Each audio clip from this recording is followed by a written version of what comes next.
ಮುಖ್ಯಮಂತ್ರಿ ಆಪ್ತ ವಲಯದಲ್ಲಿ ಗುರುತಿಸಿಕೊಂಡಿರುವಂತಹ ಇಂಧನ ಸಚಿವ ಕೆಜೆ ಜಾರ್ಜ್ ಅವರು ರಾಜೀನಾಮೆಗೆ ಮುಂದಾಗಿದ್ರಾ ಅನ್ನುವಂತ ಅನುಮಾನ ಈಗ ಮೂಡ್ತಾ ಇದೆ.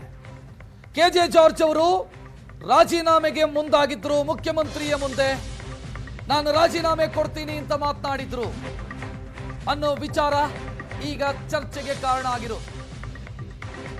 ಅಧಿಕಾರಿಯೊಬ್ಬರ ಮೇಲೆ ಕ್ರಮ ಕೈಗೊಳ್ಳೋದಕ್ಕೆ ಮುಂದಾಗಿರೋದು ಜಾರ್ಜ್ ಅವರ ಅಸಮಾಧಾನಕ್ಕೆ ಕಾರಣ. ಕೆಪಿಟಿಸಿಎಲ್ನ ಎಂಡಿ ಹಿರಿಯ ಐಎಎಸ್ ಅಧಿಕಾರಿ ಪಂಕಜ್ ಕುಮಾರ್ ಪಾಂಡೆ ಇವರಿಗೆ ನೋಟಿಸ್ ಕೊಟ್ಟು ಕ್ರಮ ಕೈಗೊಳ್ಳೋದಕ್ಕೆ ಮುಂದಾಗಿದ್ರು ಸಿಎಂ ಸಿದ್ದರಾಮಯ್ಯ. ಜಾರ್ಜ್ ಅವರಿಗೆ ಇದು ಸಿಟ್ಟು ತರಿಸಿತ್ತು. ನನಗೆ ಗೊತ್ತಿಲ್ಲದಂತೆ ನನ್ನ ಇಲಾಖೆಯಲ್ಲಿ ಈ ರೀತಿಯ ಕ್ರಮ ಕೈಗೊಳ್ಳೋದು ಸರಿಯಲ್ಲ ಅನ್ನೋದು ಜಾರ್ಜ್ ಅವರ ಸಿಟ್ಟಿಗೆ ಕಾರಣ. ಒಂದು ಹಂತದಲ್ಲಿ ನಾನು ರಾಜೀನಾಮೆ ಕೊಡ್ತೀನಿ ಅಂತಾನೂ ಕೂಡ ಕೆಜೆ ಜಾರ್ಜ್ ಸಿಎಂ ಮುಂದೆ ಮಾತನಾಡಿದ್ರು ಅನ್ನೋ ಮಾಹಿತಿ ಇದೆ. ನನಗೆ ಗೊತ್ತಿಲ್ಲದಂತೆ ನನ್ನ ಇಲಾಖೆಯಲ್ಲಿ ಹಸ್ತಕ್ಷೇಪ ಆಗ್ತಿದೆ ಅನ್ನೋದು ಕೆಜೆ ಜಾರ್ಜ್ ಅವರ ಸಿಟ್ಟಿಗೆ ಕಾರಣ. ಪಂಕಜ್ ಕುಮಾರ್ ಪಾಂಡೆ ಅವರ ವಿರುದ್ಧ ಕ್ರಮ ಕೈಗೊಳ್ಳೋದಕ್ಕೆ ಮುಂದಾದಂತ ಸೂಚನೆ ಸಿಗ್ತಾ ಇದ್ದಂತೆ ಕೆಜೆ ಜಾರ್ಜ್ ಗರಂ ಆಗಿದ್ದಾರೆ. ಸಿಎಂ ಮುಂದೆಯೇ ತಮ್ಮ ಅಸಮಾಧಾನ ವ್ಯಕ್ತಪಡಿಸಿದ್ದಾರೆ. ಈ ರೀತಿಯಾದ್ರೆ ನಾನು ಸಚಿವನಾಗಿರೋದಿಲ್ಲ, ರಾಜೀನಾಮೆ ಕೊಡ್ತೀನಿ ಅಂತೆಲ್ಲ ಮಾತನಾಡಿದ್ದಾರೆ ಅನ್ನೋ ಸುದ್ದಿ ಓಡಾಡ್ತಾ ಇದೆ.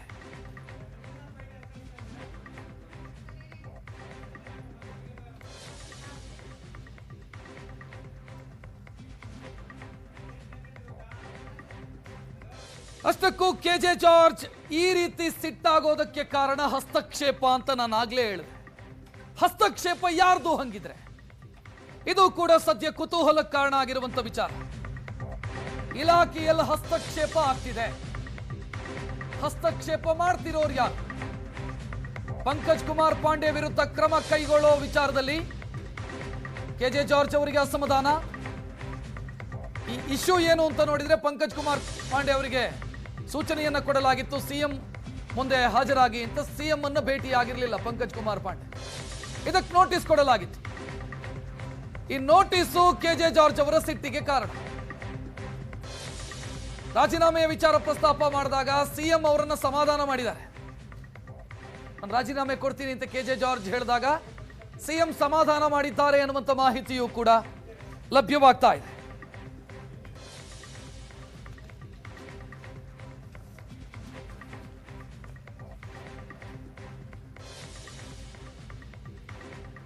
ಹಸ್ತಕ್ಷೇಪ ಯಾರ್ದು ಅನ್ನುವಂಥ ಪ್ರಶ್ನೆಗೆ ಇವತ್ತು ವಿಧಾನಸಭೆಯಲ್ಲೂ ಉತ್ತರ ಸಿಕ್ಕಿದೆ. ವಿಧಾನಸಭೆಯಲ್ಲಿ ಬಿಜೆಪಿ ಶಾಸಕ ಸುನಿಲ್ ಕುಮಾರ್ ಇದನ್ನು ಪ್ರಸ್ತಾಪ ಮಾಡಿದರು. ಸಿಎಂ ಮಗನ ಹಸ್ತಕ್ಷೇಪದಿಂದ ರಾಜೀನಾಮೆ ಕೊಡೋದಕ್ಕೆ ಮುಂದಾಗಿದ್ದಾರೆ ಕೆಜೆ ಜಾರ್ಜ್ ಅಂತ. ಇದನ್ನ ಸುನಿಲ್ ಕುಮಾರ್ ಕಾರ್ಕಳ ಎಂಎಲ್ಎ ಪ್ರಸ್ತಾಪ ಮಾಡಿದರು. ಇದಕ್ಕೆ ಅನಂತರ ಕೆಜೆ ಜಾರ್ಜ್ ಉತ್ತರ ಕೊಟ್ಟರು. ಸಿಎಂ ಪುತ್ರನ ಹಸ್ತಕ್ಷೇಪದಿಂದ ಕೆಜೆ ಜಾರ್ಜ್ ರಾಜೀನಾಮೆ ಕೊಡೋದಕ್ಕೆ ಮುಂದಾಗಿದ್ದಾರೆ ಅನ್ನುವಂಥ ವಿಚಾರ ಸುನಿಲ್ ಕುಮಾರ್ ಪ್ರಸ್ತಾಪ ಮಾಡಿದಾಗ ಕೆಜೆ ಜಾರ್ಜ್ ಕೊಟ್ಟಂತ ಉತ್ತರ ರಾಜೀನಾಮೆ ಕೊಡ್ತೀನಿ ಅಂತ ನಾನೆಲ್ಲಾದ್ರೂ ಹೇಳಿದ್ದೀನಾ? ನನಗೆ ನನ್ನ ಸಿಎಂ ಮೇಲೆ ನಂಬಿಕೆ ಇದೆ, ವಿಶ್ವಾಸ ಇದೆ ಅಂತ ಸಮರ್ಥನೆ ಕೊಡುವಂತ ಪ್ರಯತ್ನವನ್ನ ಮಾಡಿದ್ರು. ಜಾರ್ಜ್ ಅವರು ರಾಜೀನಾಮೆ ಕೊಟ್ಟಿದ್ದಾರೆ. ಸಿಎಂ ಅವರ ಹಸ್ತಕ್ಷೇಪ ಜಾಸ್ತಿ, ಸಿಎಂ ಅವರ ಮಗನ ಹಸ್ತಕ್ಷೇಪ ಆಗಿದ್ರಿಂದ ಜಾರ್ಜ್ ರಾಜೀನಾಮೆ ಕೊಟ್ಟಿದ್ದಾರೆ ಅಂತ ಟಿವಿ ಹೇಳಿ ಬರ್ತಾ ಇದೆ. ಸದನದಲ್ಲೇ ಇದ್ದಾರೆ, ಸ್ಪಷ್ಟ ಮಾಡ್ಲಿ. ನಿಮ್ದು ಬೇರೆ ಒಂದ್ ಸೆಕೆಂಡ್ ಜಾರ್ಜ್, ನೀವು ಇದು ಲಿಖಿತ ಉತ್ತರ ಮುಗಿಸಿ. ನಾನೇನು ಆರೋಪ ಮಾಡ್ಲಿಲ್ಲ, ಹೌದಾ ಅಂತ ಕೇಳಿ ಸನ್ಮಾನ್ಯ ಸಭಾಧ್ಯಕ್ಷ ಇದು ಮುಗಿಸಿ. ಇದು ಹೇಳ್ತೀನಿ ನಾನು, ಅದು ಫಸ್ಟ್ ಹೇಳಿ ಆದ್ಮೇಲೆ ಅದಕ್ಕೂ ಉತ್ತರ. ಆಯ್ತು, ಫಸ್ಟ್ ಇದು ಹೇಳ್ಬಿಡಿ. ಅಲ್ಲ, ಊಟ ಕೊಡ್ಬೇಕಲ್ಲ. ಒಂದ್ ಸೆಕೆಂಡ್, ಅವ್ರು ಏನ್ ರೈಸ್ ಒಂದ್ ಸೆಕೆಂಡ್. ಈಗ ಹೇಳ್ತೀನಿ, ದಿನಾಂಕ 29/1/26 ಮೂರನೇ ಪಟ್ಟಿಯಿಂದ ಸದನದಲ್ಲಿ ಲಿಖಿತ ಮೂಲಕ ಉತ್ತರಿಸುವ 193 ಪ್ರಶ್ನೆಗಳ ಪೈಕಿ 20 ಪ್ರಶ್ನೆಗಳ ಉತ್ತರಗಳನ್ನು ಸದನದಲ್ಲಿ ಮಂಡಿಸುತ್ತಿದ್ದೇನೆ. ಸನ್ಮಾನ್ಯ ಸಭಾಧ್ಯಕ್ಷರೇ, ಅವರು ಟಿವಿಯಲ್ಲಿ ನೋಡಿದ್ದಾರೆ ಅಂತ ಹೇಳಿದ್ದಾರೆ. ನಾನೇನಾದ್ರೂ ಟಿವಿಯಲ್ಲಿ ಹೇಳಿದಿನ? ನಾನು ಯಾವುದೇ ರಾಜೀನಾಮೆ ಪ್ರಶ್ನೆ ಉದ್ಭವಿಸೋದಿಲ್ಲ, ಆ ತರ ಏನಿಲ್ಲ. ಸಂಪೂರ್ಣವಾದ ನಂಬಿಕೆ ನಮ್ಮ ಮುಖ್ಯಮಂತ್ರಿ ಮೇಲೆ ನಮಗಿದೆ, ಗೊತ್ತಾಯ್ತಲ್ಲ. ನಿನ್ನೆ ಸಮೇತ ನಮ್ಮ CLP ಮೀಟಿಂಗ್ ಇತ್ತು. ನೀವು ಯಾವ್ದೋ ಕೇಳ್ಬಿಟ್ಟು ನನಗೆ ಗೊತ್ತಿಲ್ಲದ ವಿಚಾರ ನೀವು ನಮಗೆ ಬೇಕು ಸರ್, ಅದಕ್ಕೆ ಕೇಳ್ತಾ ಇರೋದು. ನೀವು ನಮಗೆ ಬೇಕು. ಅದು ಸತ್ಯಕ್ಕೆ ದೂರ. ನಾನು ಟಿವಿನಲ್ಲಿ ಬಂದಿದ್ದೀನಿ, ಉಲ್ಲೇಖ ಮಾಡ್ತಾ ಇದ್ದೀನಿ.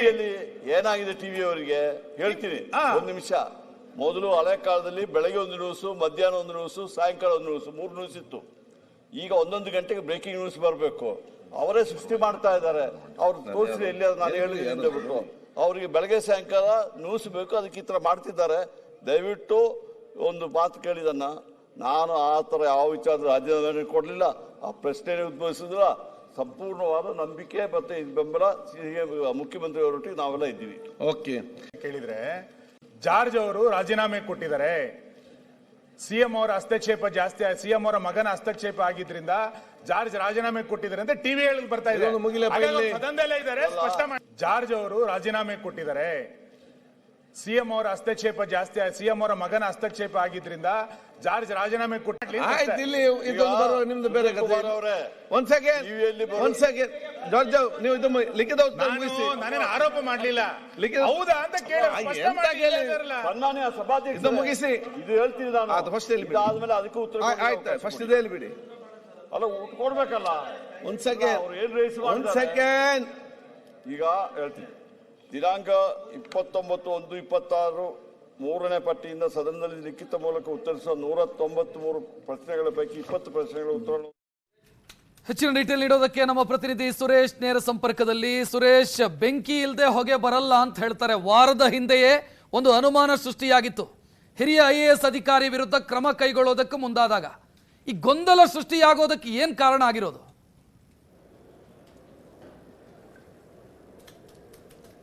ರಕ್ಷತ್, ಬಹಳ ಪ್ರಮುಖವಾಗಿ ಜಾರ್ಜ್ ಅವರು ರಾಜೀನಾಮೆಗೆ ಮುಂದಾಗಿದ್ರು ಅನ್ನುವಂಥ ಒಂದು ಸುದ್ದಿ ಒಂದಷ್ಟು ಮಾಧ್ಯಮಗಳಲ್ಲಿ ಇವತ್ತು ಬೆಳಗ್ಗೆ ಸುದ್ದಿಯಾದಂತಹ ಸಂದರ್ಭದಲ್ಲಿ ಇದು ಸದನದಲ್ಲೂ ಕೂಡ ಪ್ರಸ್ತಾಪ ಆಗುತ್ತೆ. ಆದರೆ ವಾಸ್ತುಸ್ಥಿತಿ ಏನಪ್ಪ ಅಂತಂದರೆ, ಇಂಧನ ಇಲಾಖೆಯ ಪ್ರಧಾನ ಕಾರ್ಯದರ್ಶಿಯಾಗಿರುವಂತಹ ಪಂಕಜ್ ಕುಮಾರ್ ಪಾಂಡೆ ಅವರ ಮೇಲೆ ನ್ಯಾಯಮೂರ್ತಿ ಕುನ್ಹಾ ಅವರ ವರದಿ ಏನಿದೆ, ಕೊರೋನಾ ಕಾಲದಲ್ಲಿ ನಡೆದಂತಹ ಅವ್ಯವಹಾರಗಳ ಬಗ್ಗೆ ಒಂದಷ್ಟು ಅವರ ಮೇಲೆ ಒಂದು ಆರೋಪ ಇರುತ್ತೆ.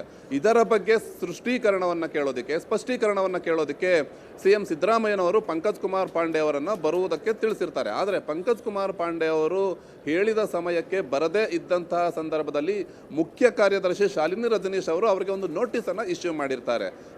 ಇದು ಒಂದು ಶಿಸ್ತು ಕ್ರಮದ ಉಲ್ಲಂಘನೆ ಆಗಿದೆ ಅನ್ನೋ ಒಂದು ವಿಚಾರವನ್ನು ಉಲ್ಲೇಖ ಮಾಡಿ ಒಂದು ನೋಟಿಸನ್ನು ನೀಡಿರ್ತಾರೆ. ಹಾಗಾಗಿ ಇಂಧನ ಇಲಾಖೆಯ ಅಧಿಕಾರಿಯೊಬ್ಬರಿಗೆ ಈ ರೀತಿ ನನ್ನ ಗಮನಕ್ಕೆ ಬರದೇ ಈ ರೀತಿ ನೋಟಿಸನ್ನು ನೀಡಿದಂಥ ವಿಚಾರ ಏನಿದೆ, ಈ ಒಂದು ವಿಚಾರವಾಗಿ ಸಚಿವ ಜಾರ್ಜ್ ಅವರು ಅಸಮಾಧಾನಗೊಂಡಿರ್ತಾರೆ. ಇದನ್ನ ಬಹಳ ನೇರವಾಗಿ CM ಸಿದ್ದರಾಮಯ್ಯ ಅವರ ಬಳಿ ಕೂಡ ಪ್ರಸ್ತಾಪ ಮಾಡಿರ್ತಾರೆ. ನಾನು ಸಚಿವನಾಗಿ ಇದ್ದೇನೆ, ನನ್ನ ಗಮನಕ್ಕೆ ಬಾರದೆ ನನ್ನ ಇಲಾಖೆಯ ಅಧಿಕಾರಿಯೊಬ್ಬರಿಗೆ ಈ ರೀತಿ ನೋಟಿಸ್ ನೀಡಿತು, ಎಷ್ಟು ಸರಿ ಅನ್ನುವಂಥ ಒಂದು ವಿಚಾರವನ್ನ ಪ್ರಸ್ತಾಪ ಮಾಡಿರ್ತಾರೆ. ಈ ಒಂದು ಅಸಮಾಧಾನದ ಎಳೆಯನ್ನೇ ಇಟ್ಟುಕೊಂಡು ಇಂಧನ ಸಚಿವ ಜಾರ್ಜ್ ಅವರು ರಾಜೀನಾಮೆಗೆ ಮುಂದಾಗಿದ್ರು ಅನ್ನುವಂಥ ವರದಿಗಳು ಒಂದಷ್ಟು ಮಾಧ್ಯಮಗಳಲ್ಲಿ ಪ್ರಸಾರ ಆಗುತ್ತೆ. ಆದರೆ ಯಾವುದೇ ಕಾರಣಕ್ಕೂ ಕೂಡ ನಾನು ರಾಜೀನಾಮೆಗೆ ಮುಂದಾಗಿಲ್ಲ, ಇದು ಸಂಪೂರ್ಣವಾಗಿ ಸುಳ್ಳು ಸುದ್ದಿ ಅನ್ನುವಂಥ ಒಂದು ವಿಚಾರವನ್ನ ಇವತ್ತು ಸದನದಲ್ಲಿ ಜಾರ್ಜ್ ಪ್ರಸ್ತಾಪ ಮಾಡ್ತಾರೆ. ಅದಾದ ಬಳಿಕ ಮಾಧ್ಯಮದವರ ಬಳಿ ಕೂಡ ಅವರು ಮಾತಾಡ್ತಾರೆ. ಅಂದ್ರೆ ಆನ್ ಕ್ಯಾಮರಾ ಅಲ್ಲ, ಮಾಧ್ಯಮದವರ ಬಳಿ ಕೂಡ ಈ ವಿಚಾರವನ್ನ ಪ್ರಸ್ತಾಪ ಮಾಡ್ತಾ ಸಿಟ್ಟಾಗ್ತಾರೆ. ಇಂತಹ ಒಂದು ಸುದ್ದಿಗಳನ್ನ ಯಾವುದೇ ಒಂದು ಮಾಹಿತಿ ಇಲ್ಲದೆ ಮಾಡುವಂಥದ್ದು ಎಷ್ಟರ ಮಟ್ಟಿಗೆ ಸರಿ ಅನ್ನುವಂಥ ಒಂದು ವಿಚಾರವನ್ನು ಕೂಡ ಮಾಧ್ಯಮದವರ ಮುಂದೆ ಪ್ರಸ್ತಾಪವನ್ನ ಮಾಡ್ತಾರೆ. ಹಾಗಾಗಿ ತಮ್ಮ ಇಲಾಖೆಯ ಅಧಿಕಾರಿ ಪಂಕಜ್ ಕುಮಾರ್ ಪಾಂಡೆ ಅವರ ಮೇಲೆ ಕ್ರಮಕ್ಕೆ ಮುಂದಾದಂತಹ ಒಂದು ವಿಚಾರಕ್ಕಾಗಿ ಜಾರ್ಜ್ ಅವರು ಅಸಮಾಧಾನಗೊಂಡಿದ್ರು ಅನ್ನುವಂಥದ್ದಂತೂ ಸದ್ಯಕ್ಕೆ ಸತ್ಯ. ರಕ್ಷತ್, ಥ್ಯಾಂಕ್ ಯು ಸುರೇಶ್ ಮಾಹಿತಿಗೆ.